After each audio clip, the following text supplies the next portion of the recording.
తాకట్టులో ఉన్న బంగారాన్ని విడిపించి ఆ రోజు ఆన్లైన్ రేటుకే మేము కొంటాం. Sharma gold company. అందరికీ నమస్కారం. ముందుగా ప్రేక్షకులందరికీ క్రోధినామ సంవత్సర ఉగాది పండుగ శుభాకాంక్షలు. అయితే ఉగాది పండుగ అనగానే మనందరం కూడా ఈ సంవత్సరం మొత్తం మన రాశి ఫలాలు ఎలా ఉన్నాయి, ఈ సంవత్సరంలో మనకి ఆదాయం ఎంత ఉంది, వ్యయం ఎంత ఉంది, ఇవన్నీ కూడా డీటెయిల్డ్గా తెలుసుకోవాలని చాలా ఇంట్రెస్ట్గా వెయిట్ చేస్తూ ఉంటాం కదా. అయితే ఈ ఉగాది రాశి ఫలాలు మనకి డీటెయిల్డ్గా ఇన్ఫర్మేషన్ ఇవ్వడం కోసం మనతో ఉన్నారు ప్రముఖ జ్యోతిష్య వాస్తు పండితులు, జ్యోతిష్య వాస్తు శిక్షణ నిపుణులు, ప్రముఖ ఆధ్యాత్మికవేత్త, లలిత ఉపాసకులు బ్రహ్మశ్రీ నానాజీ పట్నాయక్ గురువు గారు.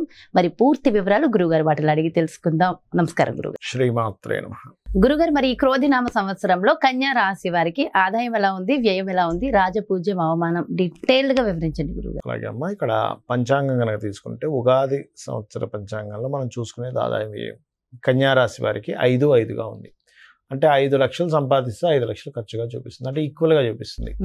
మరి రాజ్యపూజ్యం అవమానం ఏమి ఇచ్చారు ఇక్కడ అని చెప్పి చూసుకున్నట్లయితే 5-2గా చూపిస్తుంది. అంటే మెచ్చుకునే వాళ్ళ సంఖ్య 5 అయితే మనల్ని ఒక చిన్న తప్పును కూడా ఎత్తి చూపించే వాళ్ళ సంఖ్య 2 ఉన్నారు, కాబట్టి ఇది పర్లేదు.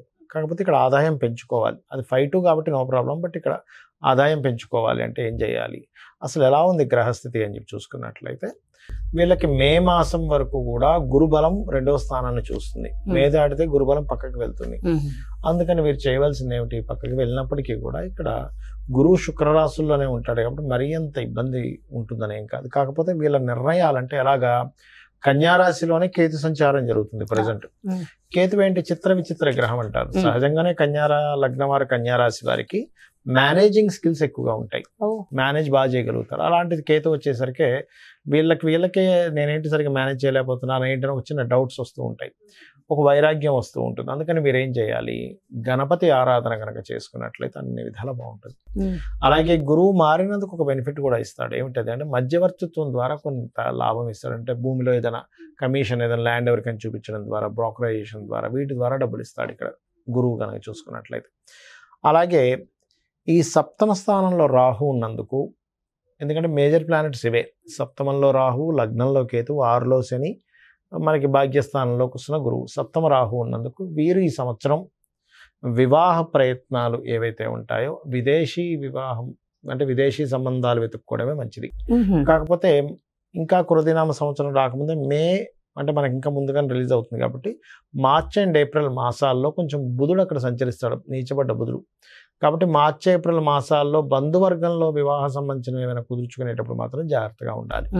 ఇది గుర్తుపెట్టుకోండి. 6లో శని ఉన్నాడు వీళ్ళకి. 6వ స్థానం శని అంటే ఏమిటంటే మనం చేసేటువంటి, చూడండి ఒక్కోసారి మనం ఏదైనా ఒక ప్రయత్నం చేస్తాం, ఒక పని చేస్తాం, దీనికి ఇంత కర్మ ఫలితం ఇంత రావాలి అంటాం. 6లో శని ఉన్నప్పుడు మీరు ఎంత ఎక్స్పెక్ట్ చేస్తారో అంత యాజ్ ఇట్ ఈస్గా వస్తుంది. అదొకటి బెనిఫిట్ అని చెప్పుకోవాలి. అలాగే ఉద్యోగ అవకాశాలు కూడా పెరుగుతాయి 6లో శని ఉన్నప్పుడు సర్వసాధారణంగా, ఎందుకంటే డైలీ లైఫ్ సంబంధించిన కారకుడు కాబట్టి అదొకటి. అలాగే మరొక విషయం ఏంటంటే ఇక్కడ దీంతో పాటు ఈ కుటుంబాధిపతి అంటే ధనస్థానాధిపతి, ధనస్థానం మీద ఉండేటువంటి గ్రహాల యొక్క స్థితి కనుక చూసుకున్నట్లయితే కొంచెం మీరు లలితా సహస్రనామాల్లో ఓం సంపత్కరీ సమారూఢ సింధుర వరజ సేవితాయ నమః అనేటువంటిది మంచి ధనయోగాన్ని ఇస్తుంది, అందులో ఎటువంటి ఇబ్బంది లేదు. అదేవిధంగా గృహాల మూలంగా, ప్రాపర్టీస్ మూలంగా ధనయోగం కూడా వీళ్ళకి ఈ సంవత్సరం చూపిస్తుంది. ఇష్టపడిన వారిని వివాహం చేసుకునేటువంటి యోగం చూపిస్తుంది. కాకపోతే ఒక్కోసారి చూడండి సేమ్ దీంట్లోనే కొంచెం వేరే దీంట్లో సంబంధాలు కుదురుతూ ఉంటాయి. అటువంటి సంబంధాలు కుదిరేటువంటి యోగం అంటే ఇంటర్ క్యాస్ట్ లాగా అనుకోండి. కొంచెం అంటే వాళ్ళ రేపు పెద్దగా ఎవరు చెప్తున్నాను. అంటే ఇక్కడ ఇంకోటి ఏంటంటే ఇన్వెస్ట్మెంట్స్ రిలేటెడ్ సంబంధించినటువంటి విషయంలో పాజిటివ్గా ఉంది చెప్పాలంటే కొంతవరకు. అయితే ఇన్వెస్ట్మెంట్స్ విషయంలో రాంగ్ ఇన్వెస్ట్మెంట్స్ జరగకుండా ఉండాలి అంటే కాస్త 12వ స్థానాన్ని శని యొక్క వీక్షణ ఉంది కాబట్టి నువ్వులు, ముఖ్యంగా తెల్ల నువ్వులు, నీలం రంగు వస్త్రం దానంగా ఇవ్వడం కానీ, గోవుకి మనకి బెల్లం ఉంటుంది, బెల్లము శనివారం నాడు పిడికెడ బెల్లం గోవుకి తినిపించినా కూడా అంటే ఇన్వెస్ట్మెంట్స్ తప్పుడు ఇన్వెస్ట్మెంట్స్ అవ్వకుండా ఉండవు. అదొకటి చూసుకోవాలి. ఉద్యోగ అవకాశాలు అయితే బాగున్నాయి, దానికి ఏం ప్రాబ్లం లేదు ఈ సంవత్సరం. వ్యాపార అభివృద్ధి కూడా మే లోపల ఎవరైనా సరే వ్యాపార సంబంధించిన ప్రారంభించుకున్నట్లయితే బాగుంటుంది. ఒకవేళ మే లోపల కుదరలేదు అనుకోండి, ఉదాహరణకి మరలా అక్టోబర్ నుంచి మిడిల్ ఆఫ్ ది అక్టోబర్ నుంచి ప్రారంభించుకోవచ్చు కావాలంటే. వీరికి ఈ యోగాలు ఉన్నాయి. కాకపోతే ఒకటే, లగ్నంలో కేతు ఉన్నందుకు ఉదయం నిద్రలేచిన వెంటనే కాస్త గణపతిని ధ్యానించుకున్నట్లయితే అన్ని విధాలా బాగుంటుంది, ఎటువంటి ఆటంకము ఉండదు. అదేవిధంగా వెంకటేశ్వర స్వామి ఆరాధన ఎక్కువగా చేయాలి. ఆలయ దర్శనం కూడా చేయాలంటారా? ఆలయ దర్శనం అంటే ఒకటేనమ్మా, ఇక్కడ అమ్మవారి ఆలయ దర్శనం చేసుకోవడం మంచిది. అలాగో వీళ్ళకి 9వ స్థానంలో గురువు ఉన్నాడు కాబట్టి దర్శనాలు చేస్తారు వీళ్ళు ఖచ్చితంగా. దేవతారాధన, దేవతా సంబంధించిన దర్శనాలు ఎక్కువగానే చేస్తారు వీళ్ళు. ఓకే, సో ఓవరాల్ గా కన్యా రాశి వాళ్ళకి కూడా చాలా బాగుంది గురుగారు, చాలా సంతోషం గురుగారు. అయితే ప్రపంచ వ్యాప్తంగా, దేశ వ్యాప్తంగా మొత్తం ఎలా ఉండబోతుంది అంటారు ఈ సంవత్సరం? ఒకటేనమ్మా, క్రోధినామ సంవత్సరానికి అధిపతి ఎవరు, అంటే ఈ సంవత్సరానికి రాజు ఎవరు అనేటువంటిది తీసుకుంటే కుజుడు అవుతాడు. కుజుడు అంటే ఫైటింగ్, గొడవలు, ఉద్యమాలు, యుద్ధాలు, వీటికి కారకుడు అనమాట కుజుడు. అందుకని అటువంటి వాతావరణం కనిపిస్తుంది. అయితే లక్కీ ఏంటంటే కాలసర్ప దోషం నుంచి గురువు బయట ఉన్నాడు, అది కొంత సేఫ్ ఇస్తుంది. బట్ ఏదైనా కానీ కొంచెం యుద్ధ సంబంధంగా, అంటే రాజులకి ఇప్పుడు చూడండి అప్పటిదాకా అక్కర్లేదు, మనకి ఫిబ్రవరి నుంచే స్టార్ట్ అయింది దాని ప్రభావం. ఎందుకంటే ఈ రవి మనం జనవరిలో మనం చెప్పుకున్నప్పుడు కూడా చెప్పుకున్నాం, కొంచెం ఈ సమయంలో కొంచెం ఈ బాంబు పేలుళ్ళని, లేకపోతే ఈ గొడవలని, కొంచెం ఈ యుద్ధ నౌకల్ని ట్రాప్ చేయడం అని, లేకపోతే అంటే నౌకా దళాల మీద, లేకపోతే నౌకల మీద, అంటే జలరాశుల్లో కుజుడు శని ఉన్నారు కాబట్టి నౌకల మీద అంటే దాడి చేయడం, దాన్ని హైజాక్ చేయడం లాంటివి ఉంటాయని చెప్పుకున్నాం లాస్ట్ టైం. అట్లాంటివే జరిగింది ఈ మధ్య అంతా కూడా. అంటే ఏమిటి, ఈ సంవత్సరం ప్రత్యేకంగా కొంతవరకు ఈ యుద్ధ సంబంధించినటువంటి ఈ మనం ఊహించినటువంటి మార్పులు అనేకమైన జరుగుతాయి. అంటే అసలు లాస్ట్ మినిట్ వరకు ఇది మారదు, ఇలాగే జరుగుతుంది అనుకుంది, అది సడన్ గా మార్పు వచ్చేస్తుంది. అసలు ఎవరు ఎక్స్పెక్ట్ కూడా చేయరు, అసలు ఇలా జరుగుతుందా, ఇలాంటివి కూడా జరుగుతుంది అసలు ప్రపంచంలో అన్నట్టుగా జరుగుతుంది. అన్ని మార్పులు ఏదైనా కావచ్చు. అంటే టెక్నికల్ గా హై లెవెల్లో మార్పులు చూస్తాము, రాజకీయంగా హై లెవెల్లో మార్పులు చూస్తాము, గుర్తుపెట్టుకోండి. అసలు మోసాల లెవెల్లో కూడా హై లెవెల్లో మార్పులు చూస్తాం. సో కాస్త కేర్ఫుల్ గా ఉండాల్సిన సమయం because of Saturn Mars combination అలాంటిది. అందులో పర్టికులర్ గా మే వరకు ఈ జాగ్రత్తలు తీసుకోవాలి, మెయిన్గా మే వరకు. అదొకటి. ఇక మిగతా అంశాలు కనుక చూసుకుంటే కనుక, అంటే వీళ్ళు మరి ఇప్పుడు ఈ యుద్ధ సంబంధించిన ఇవన్నీ అనుకున్నాం కదా, మరి రకరకాల దేశాల్లో మన ఇండియన్స్ ఉంటారు, అందరూ కూడా మనుషులే కాబట్టి వీళ్ళెవరూ కూడా ఇబ్బంది పడకుండా ఉండాలి అంటే ఒకటే గుర్తుపెట్టుకోండి, కాలభైరవ అష్టకము, కాళికాదేవి యొక్క స్తోత్రాలు, కాలభైరవ అష్టకం కానీ, నృసింహస్వామి యొక్క స్తోత్ర పఠనం చేయడం కానీ, ఆంజనేయ స్వామి యొక్క ఆరాధన చేయడం కానీ, ఇవి గనక చేయగలిగితే, లేదా మీకు దగ్గరలో గోశాల ఉంది, గోవులకు కాస్త బెల్లము, అదేవిధంగా నువ్వులు కాదు సారీ బెల్లము మరియు క్యారెట్లు, నువ్వులు తినిపించకూడదు, పొరపాటు నువ్వులు అన్నాను, నువ్వులు అస్సలు తినిపించకూడదు, బెల్లము క్యారెట్స్ తినిపించాలి. నువ్వులు దానం మాత్రమే ఇవ్వాలి. చాలామంది అంటుంటారు, ఏమంటే నువ్వులు మేము తినిపించాలా అని అడుగుతూ ఉంటారు, ఏది పురోహితుడు తీసుకోవట్లేదని. ఎందుకంటే అమ్మ అది ఏదైనా మనకి ప్రెగ్నెన్సీతో ఉందనుకోండి, దాని ప్రెగ్నెన్సీ ఇచ్చినవ్వడం వల్ల మరింత దోషం ఏర్పడుతుంది. కాబట్టి ఇది జాగ్రత్త తీసుకోవాలి. సో కాబట్టి ఈ జాగ్రత్తలు తీసుకుంటే సరిపోతుంది. ఇదంతా ఓవరాల్ గా సామూహికంగా కూడా చేయడం వల్ల ప్రపంచానికి కొంచెం మంచి జరుగుతుంది కదా గురుగారు. ఇవే కాకుండా ఇంకేమైనా జాగ్రత్తలు తీసుకోవాల్సిన అవసరం ఉంటుందంటారా? జాగ్రత్తలు అంటే ఏం లేదమ్మా, ఒకటి గుర్తుపెట్టుకోండి, నేను చెప్పేది ఒకటే, మనకి ఎప్పుడైనా సరే గ్రహస్థితిలో ఎలాగున్నా, అంటే మన జాతకం ఎలా ఉంది, వాస్తు ఎలా ఉంది, ఇవన్నీ ఎలాగున్నా, నేను చెప్పేది ఒకటే, అమ్మవారిని గనక మనం ఆశ్రయించినట్లయితే ఇవన్నీ కూడా పక్కకు పోతాయి. అయితే మరి ఈ శాస్త్రం ఎందుకు ఇచ్చింది అమ్మవారు?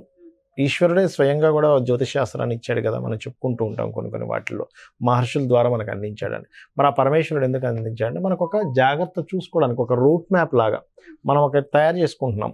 ఏది, ఏ రూట్లో ఎక్కడ ట్రాఫిక్ ఉంది, ఎక్కడ ఏది ఉంది అన్ని తెలుసుకుని దాన్ని బట్టి వెళ్తున్నాం కదా. అలాగే మనకు భగవంతుడే ఈ యొక్క జ్యోతిష్ శాస్త్రాన్ని అందించాడు. దీనివల్ల ఏమిటి, మనం మన జన్మజాతకం కూడా చూసుకోవాలి. అంటే మన జన్మజాతకంలో లగ్నబలం ఎలా ఉంది, ధనం ఏ మార్గంలో వెళ్తే మనకు ధనం సంపాదిస్తాము, ఏ రకంగా ప్రయత్నిస్తే మన ప్రయత్నాలు సఫలీకృతం అవుతాయి, ఏ దిశలో ఉంటే మనకి బాగుంటుంది, సంతాన అభివృద్ధి ఎందుకు అవ్వట్లేదు, వివాహం ఎందుకు అవ్వట్లేదు, మన జన్మజాతకంలో ఉంటుంది. అంటే ఏ సమయంలో వివాహం చేసుకుంటే బాగుంటుంది, అదేవిధంగా మనకి ఏ వృత్తుల్లో బాగుంటుంది, ఏ వ్యాపారాల్లో బాగుంటుంది, ఎందులో ఎప్పుడు ఇన్వెస్ట్మెంట్ చేస్తే మంచిది, ఎప్పుడు ఇన్వెస్ట్మెంట్ చేయకూడదు అనేటువంటి అన్ని విషయాలు ఉంటాయి. మీకు అనిపిస్తుంది మరి ఇవి అన్నీ మన జన్మజాతకంలో ఉంటాయి, మనం మరి ఈ గోచార ఫలితాలు ఇవన్నీ ఎందుకు చెప్పుకుంటున్నాం అంటే ఒకటే గుర్తుపెట్టుకోండి అమ్మా. ఇప్పుడు మీరు షూటింగ్కి వచ్చారు కదా, నార్మల్గా మీ ఇంటి నుంచి ఇక్కడ 40 నిమిషాలు అనుకోండి కార్లో రావడానికి, అదే ట్రాఫిక్ జామ్ అయితే గంట కూడా పెట్టేస్తుంది కదా. అంటే ఏమిటి, గంటలోనో 40 నిమిషాల్లోనో వస్తాననేది మీరు ఏం చెప్తారు, గంటన్నర పడుతుందండి అంటారు. అంటే మీ కారు మీరు మీ మీ మీ డ్రైవర్ కానివ్వండి, మీరు ఓన్గా డ్రైవ్ చేసుకున్నా మీ కారు అదే రోడ్ అయినా కూడా మరి ట్రాఫిక్ ఉన్నప్పుడు ఏమో ఎక్కువ టైం పడుతుంది, ట్రాఫిక్ లేనప్పుడు హాఫ్ అన్ అవర్లో రాగలుగుతున్నారు. అంటే దాని అర్థం ఏమిటి, సమయం బయట ఉండే వాతావరణం కూడా మనకు సహకరిస్తేనే మనం సమయానికి వెళ్ళగలం. అలాగే గోచారం అనేటువంటిది ఏంటంటే ఇప్పుడున్న గ్రహస్థితి, ఇప్పుడుండే గ్రహస్థితి ఏ విధంగా ఉంది, పరిస్థితులు ఎలా ఉన్నాయి అనేది చెప్పేదే గోచారం. సో ఈ సంవత్సరం ఈ విషయాలు ఇలా ఉంది కాబట్టి నువ్వు ఈ రెమెడీ చేసుకో, నీ జన్మజాతకం కూడా చూసుకో, ఈ రెండు కలుపుకో. జ్యోతిష్య పండితులు ఉన్నదే అందుకు. ఇంకోటి ఏంటి, నేను ఒకటే చెప్తా, నా జాతకం ఎలా ఉంది, నా దశ ఎలా ఉంది, పాడైపోయింది ఏం పెట్టుకోకండి, అమ్మవారిని నమ్ముకోండి. అమ్మవారి అంతా దారి చూపిస్తుంది మనకి. ఎలా ఉన్న జాతకం ఎలా ఉన్నప్పటికీ ఎలా ఉన్నా అమ్మవారు చూపిస్తుంది. ప్రధానం అంటారు. అమ్మని చేయి పట్టుకుంటే తిండి కొదవ ఎలా ఉండదో, అమ్మవారిని పట్టుకుంటే వాడికి దేనికి కొదవ ఉండదు. ఎంతో చక్కగా చెప్పారు గురుగారు. అంటే ఎంతో ఒక ధైర్యం, ఒక మోటివేషన్ అంతే కదా. అమ్మని పట్టుకున్న వాడికి తిండి కొదవ ఉంటుందా? ఏమి ఉండదు, అమ్మాయి చూసుకుంటుందండి. అలాంటిది అమ్మవారిని పట్టుకుంటే దేనికి కొదవ ఉంటుంది చెప్పండి.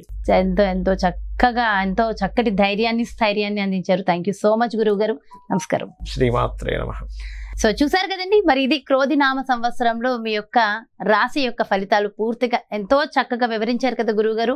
మరో చక్కటి ప్రత్యేకమైన కార్యక్రమంతో మళ్ళీ మీ ముందుకు వచ్చేస్తాను. మరి అదేవిధంగా మీ యొక్క జాతకానికి సంబంధించి కానీ, లేదంటే మీ ఇంటి వ్యాపార వాస్తుకు సంబంధించి కానీ గురువు గారిని సంప్రదించాలి, అపాయింట్మెంట్ కావాలి అనుకుంటే క్రింద డిస్ప్లే అవుతున్నటువంటి నెంబర్స్ కి కాల్ చేయండి. నమస్కారం. సుమన్ టీవీలో మీ పర్సనల్ అండ్ బిజినెస్ ప్రమోషన్స్ కోసం కింది నెంబర్ కి కాంటాక్ట్ చేయండి.